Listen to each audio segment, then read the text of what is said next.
everyone, and welcome back to another video on chasing the illusion. In today's video I'm going to be teaching you one of my favourite ever magical performances that I only perform one time a year. And that time of year is this time of year, Halloween. It's one of my favourite times of the year because I can do some really creepy magic tricks that I don't often perform. As some of you know, or most of you should know, I do more mentalism stuff and I do more card stuff. But at Halloween I like to do some gross little scary things that make people go, nah Chase, that's too far, that's too far. And in this week's video I'm going to be teaching you guys one of those tricks. Now this video and this trick does come with a little bit of a warning. Obviously the whole performance of the trick is a little bit creepy, a little bit scary, but there is still a massive element of danger with this trick. So you need to make sure that you're taking your time to practice this and you are taking, you know, all the precautions possible, because there's the slight chance this still could go wrong, and I just don't want to be liable for it, if I'm completely honest. So make sure you are being as safe as possible. So like I said, this video doesn't contain any mentalism, it doesn't contain any cards, it contains one singular object that can do a lot of damage and what most people find a little bit scary. And that thing is a single needle, just like this one. So in this week's video, I'm going to be teaching you how to swallow one of these. So first things first, just to put your mind at ease, you will not be swallowing a needle. This is a magic trick after all, and a lot of magic is fake, so don't you worry, you're not going to be putting this down your throat at any point unless it goes wrong, which it won't if you're very careful. Because basically all that you'll be doing with this needle is you'll be putting it in a certain place in your mouth that is comfortable. Now comfortable is the key words in this whole trick. If it doesn't feel comfortable in your mouth, it means it's in the wrong position, and it means that you could cause damage to yourself, which you don't want to do. So you need to be as slow and as careful as possible. When practicing this trick, you might want to use a toothpick, especially in the early days, because they're a little bit thicker, and maybe just snap it in half. They're a little bit thicker and you can really control where that toothpick goes. With a needle, it's a little bit finer and you could possibly lose it. That's where the danger is. You do not want to lose it. You need to be hyper sensitive of exactly where this needle is at all times in your mouth. So it does take a lot of practice. Like I said, use a toothpick just to practice. So where this needle will be going is in these pockets on the side of your gums to your lips, around here and around here. That is exactly where it will be going at all times.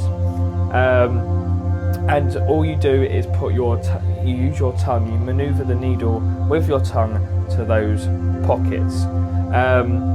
It's good to practice both sides because of the audience management. So if they're on this side, you probably want to put it on this side of the cheek. If they're on that side, you want to put it on this side of the cheek. It's good to practice on both sides. That way you are fully confident that whatever happens, it won't go wrong, and that you're more practiced in both sides. You know, I used to do Kung Fu, and everything that we used to learn, it was like learn everything on both sides, so whatever situation it is, the better it is for you. Same with this, especially this trick itself. Practice on both sides, you're better off on both. You're better off whatever situation you're in. One of the key things to making sure this trick does go as safe as possible and looks as good as possible is actually to take your time. At the end of the day, you are still putting a needle in your mouth and you are at least making it look like you're swallowing it. So you do want to take your time, one, to be as safe as possible, but also it makes it look a lot better itself. You know, the audience know this could go wrong because it is a real needle. So the slower you take it, the more tension the participants and the audience feels, and also the safer it is for you. So in real time, it will look like this. Needle on the tongue.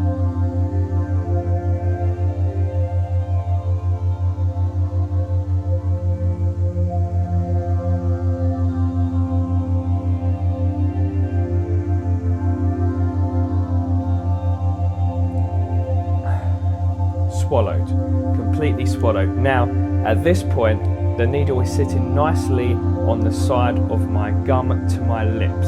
And at this point, I can talk as clear as possible.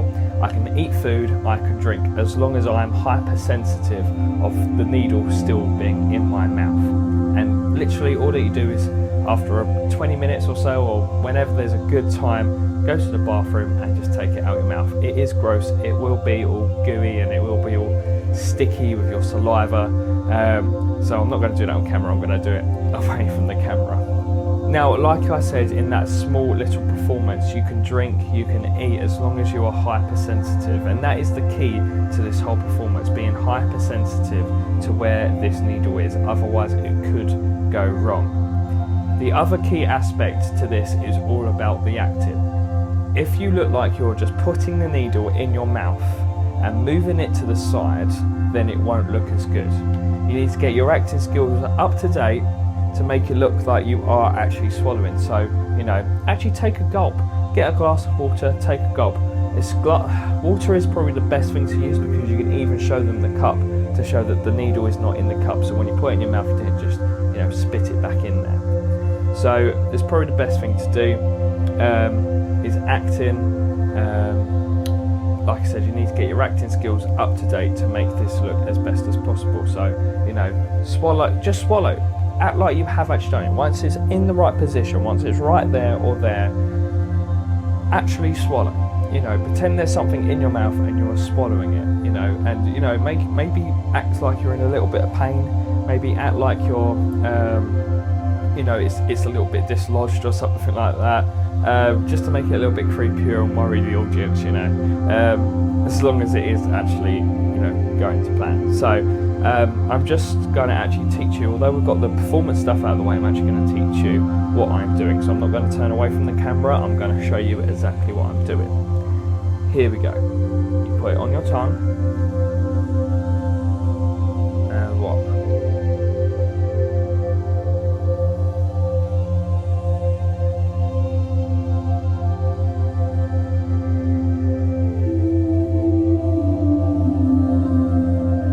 It's right there.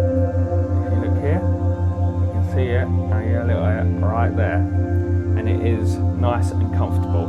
At this point, you can even show the audience that it's not here, it's not here, it's not up there. You know, you can even show them here. You can even show them it's there. It generally looks like it's not in your mouth, when clearly I've just shown you it is right down there in the little pocket. And that's the key to it. You know, it's nice and safe in my mouth. It's still in my mouth. Obviously, when I've shown you to this camera, my mouth was open to try and show you what my tongue was doing. In the performance itself, keep your mouth closed, and that also makes sure that the needle doesn't fall out, hit your mouth or anything like that. It makes it a lot easier for you guys as well. Like I said, it's still in my mouth, and I'm being hypersensitive of where it is. I can drink, I can eat, and I will feel as comfortable as possible. And just to show you guys how comfortable it will be, for the rest of the video, I'm going to keep that needle in my mouth, just to give you a couple more performance hints. The big one is, I would say, probably not right now, but what you would want to do is what I used to do before this word happened. I used to get the audience to put the tongue on the needle. No, put the needle on my tongue to start with. So, you know, you need to, it's all about audience management. Like I said at the very beginning, it's all about audience management. So you're going to show them the needle, maybe even get the pack itself like this, show them a pack and being like, okay, so I've got a pack of needles. I want you to take out one of those needles. And once they do, you say, now I'm trusting you. I want you to put that needle on my tongue. And this is where you need to gauge the audience, okay? If the audience is like, a bit nervous, if they're a little bit rowdy and stuff like that, it's probably best you don't put it, you know, have them put it on your tongue. Maybe guide their hand onto putting it on your tongue, or make a joke out of it. It's what I like to do quite a lot as well. Make a joke out of it, being like, maybe not, don't trust you enough, take it yourself and put it on your tongue. But like I said, recently, because of the last couple of years, it's probably not best to do that for a while, because you don't know where other people's hands have been. It's not also that sanitary either, even without the big pandemic going on. So it's probably not best what you do. It's just, you know, even if you get a little bit of hand sanitizer, make them sanitize their hands before you do it. You know, make a joke out of it as well. It's all about the performance at the end of the day. That's what magic is. Magic is all about performance. It is an art form. So it's not about the tricks, it's not about the sleight of hand, it doesn't matter how good you are, it's all about how the audience make you feel at the end of the day. Or it's all about how you make the audience feel. My words are getting worse and worse with every video. So good job, that is the end of the video. Make sure you subscribe to the channel for more tutorials, more random videos that I like to create on here. Make sure you follow me on Instagram, because on Instagram I post every single week. Maybe it's like a new YouTube video, or maybe it's just a little quick trick or a picture. And follow CTISS, which is my secret Snapchat, where you get behind the scenes of all the videos, or the majority of the videos. You get extra content. I just uploaded a video with the Shadows deck. It's a real personal video, so you know, it's, if you really follow me and not just like the artist and not the art like I was talking about before, if you follow me, follow the Snapchat, not the magic itself, because the members on there are the closest people who follow me for who I am and not the magic. Like I said, that is the end of the video. Hope you enjoyed it, and I'll see you later. Goodbye.